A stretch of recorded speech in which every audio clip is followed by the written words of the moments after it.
je sais pas. Je me souviens plus. Je sais pas s'il y a une signification spécifique.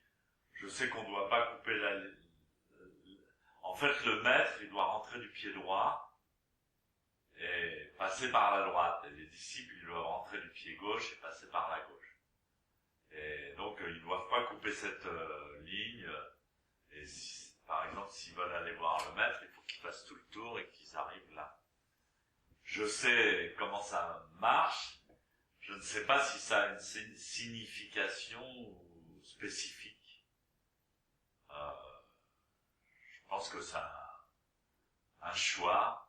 Et puis c'est bien de se concentrer quand on rentre et quand on sort. Alors donc quand on sort du pied droit et le maître doit sortir du pied gauche.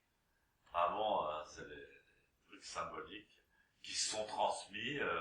C'est Dogen qui a expliqué tout ça, enfin les manières convenables. Donc comme on n'a que deux pieds, il faut bien en choisir un. Ainsi qu'à côté. Donc effectivement, ça évite. Alors,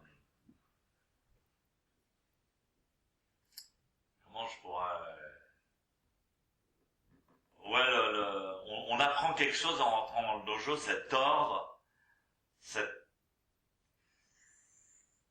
ça pourrait ressembler à de la maniaquerie, en fait. Tout ce rituel quelqu'un qui est c'est maniaque, hein. Donc d'enjamber la poutre, de rentrer avec le pied gauche, de pas laisser les bras ballants, de faire le tour par là. Il y a tout un code précis de comportement qui finalement est complètement imprégné au bout de pas mal d'années. Et c'est vraiment le dojo et c'est spécifique au dojo. Parce que par exemple, moi je fais zazen chez moi dans une pièce réservée à ça, mais c'est pas un dojo. J'ai d'autres règles, d'autres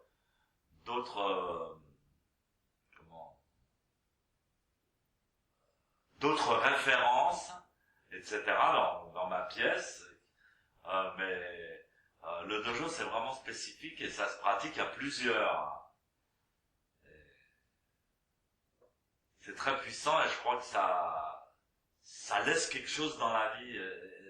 C'est vrai, moi, peut-être en vieillissant, je m'aperçois que j'aime bien dans le travail, dans la manière de faire les choses, dans la manière de cuisiner, dans la manière de faire les choses, il y a quand même quelque chose qui reste de ça.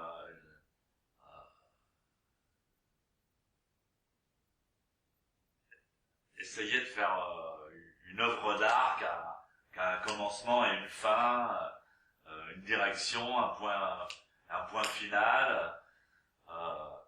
C'est ça, un petit peu un art qu'on retrouve dans toute la vie en fait. On peut le retrouver dans toute la vie. Et moi j'apprends beaucoup du Japon. J'ai beaucoup appris au Japon et des Japonais et de la vie quotidienne japonaise.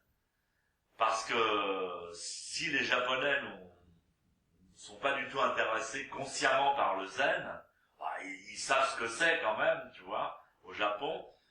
Mais la civilisation et la manière de vivre et les petits détails de la vie des Japonais est complètement imprégnée par ces manières du dojo, par le dojo et par le zen.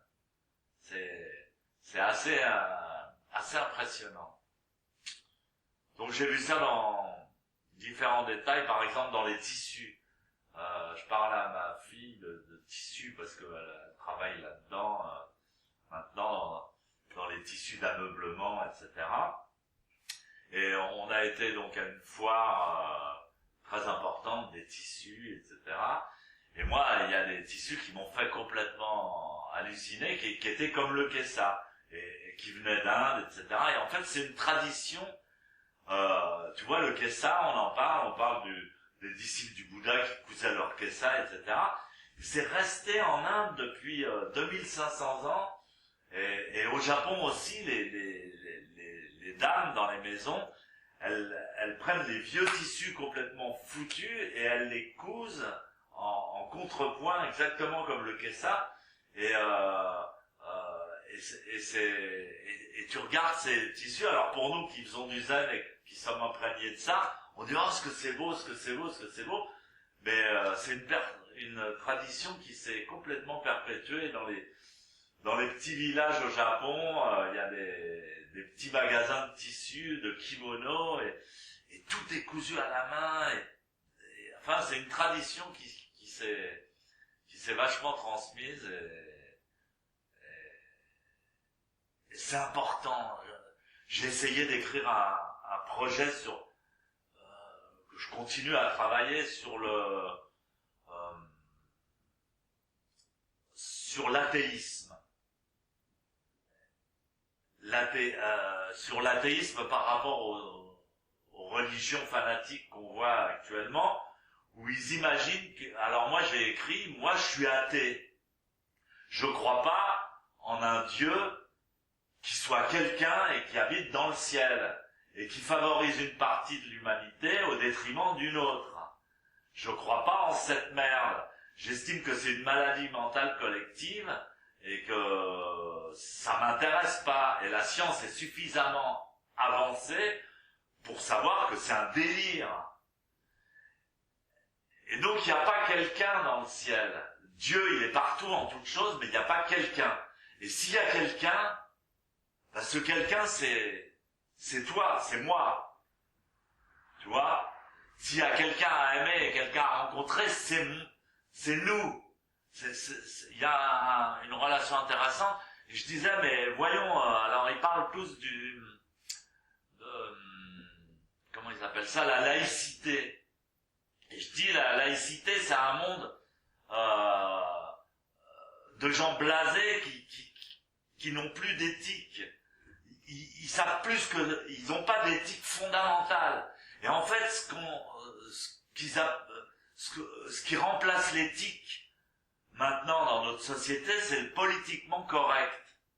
C'est-à-dire, c'est pas une éthique, c'est la pensée collective du plus grand nombre. Mais De Gaulle, il disait, le plus grand nombre, c'est des cons. Tu vois. Et donc, faut retrouver des valeurs et une manière de fonctionner spirituelle dans notre société, sans avoir ces religions culpabilisantes, parce que nous on a trinqué aussi dans la religion chrétienne, et donc ce comportement qu'on a en rentrant dans le dojo, ce comportement qu'on a en apprenant à coudre le kessa, enfin en apprenant du zen en tous les cas, c'est comme le fil d'Ariane, tu sais, je sais pas si c'est le fil d'Ariane, j'en sais rien, mais dans la mythologie grecque où elle va dans un labyrinthe et elle tient un fil, c'est ça, c'est la même chose. Et l'éthique, c'est ce fil, tu vois, c'est retrouver ce fil, retrouver un sens, parce que ça peut être qu'intuitif, on peut pas dire ça c'est beau, ça c'est mal, ça c'est bien, ça c'est mal, mais on a besoin d'une éthique viscérale, quoi. On a besoin d'une éthique viscérale pour vivre ensemble, quoi.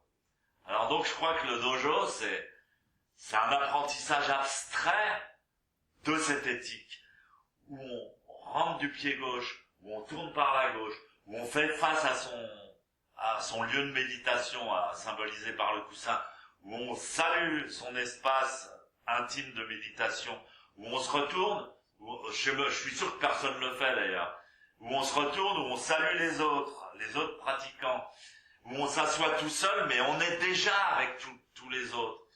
Et donc tout ça, c'est un fil d'Ariane qui mène à l'éthique fondamentale du zazen, qui est salvatrice pour son âme éternelle, et où on retrouve au fond de ses viscères la vraie morale, la vraie éthique. Et bon, c'est hyper important.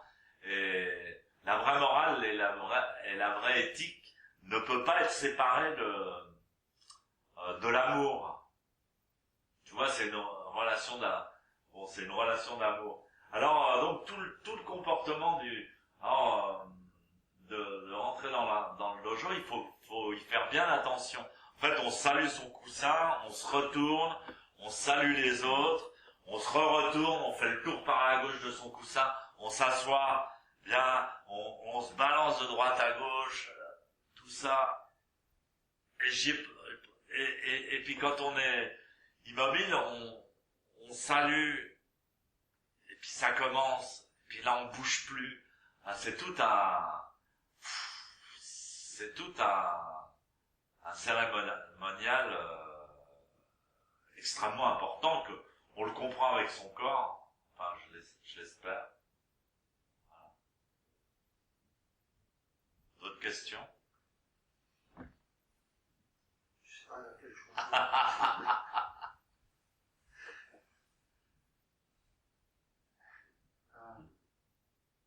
À quel moment il est utile de demander le kyosaku? Quand le Kyosakuman passe derrière vous. En fait, normalement, on ne demande pas le Kyosaku. Dans un dojo traditionnel, on ne demande pas, il est donné d'office. Et donc, il y a des Kyosakuman, on appelle ça comme ça, et donc ils observent, et s'il y en a un qui bouge, ou qui cligne trop des yeux, ou qui gigote, alors à ce moment-là, tac, on lui touche l'épaule, il doit saluer, et bam, on lui donne un coup. Alors mon maître a donné un coup sur chaque épaule pour que ça soit bien équilibré, parce que les Européens s'intéressaient au massage et au shiatsu, ils disaient ouais mais vous avez tapé que l'épaule droite, alors elle a dit bon maintenant je vais taper les deux épaules. Alors ça faisait une sorte de massage, et comme il a vu, il était intelligent, il s'est adapté à la culture française et européenne, et puis comme les gens ont assimilé ça aussi à un massage et à un peu de l'acupuncture,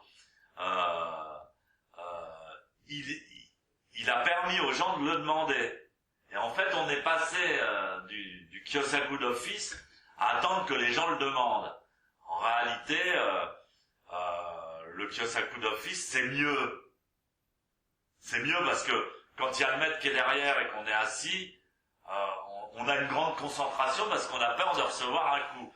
Mais maintenant qu'on n'a plus le droit à la fessée dans la société européenne, si on donne le Kyosaku d'office aux gens dans le dojo, ils peuvent porter plainte pour coup, etc. Donc c'est important de dire non mais il me l'a demandé. Je lui ai donné mais il me l'a demandé. Alors là on rentre dans une relation sadomaso, c'est déjà mieux. Et alors donc on demande poliment le Kyosaku à l'intuition, pas quand le Kyosakuman est à l'autre côté du dojo, mais quand il passe juste derrière. Et là voilà, on essaie de se synchroniser, de pas trop penser. Voilà.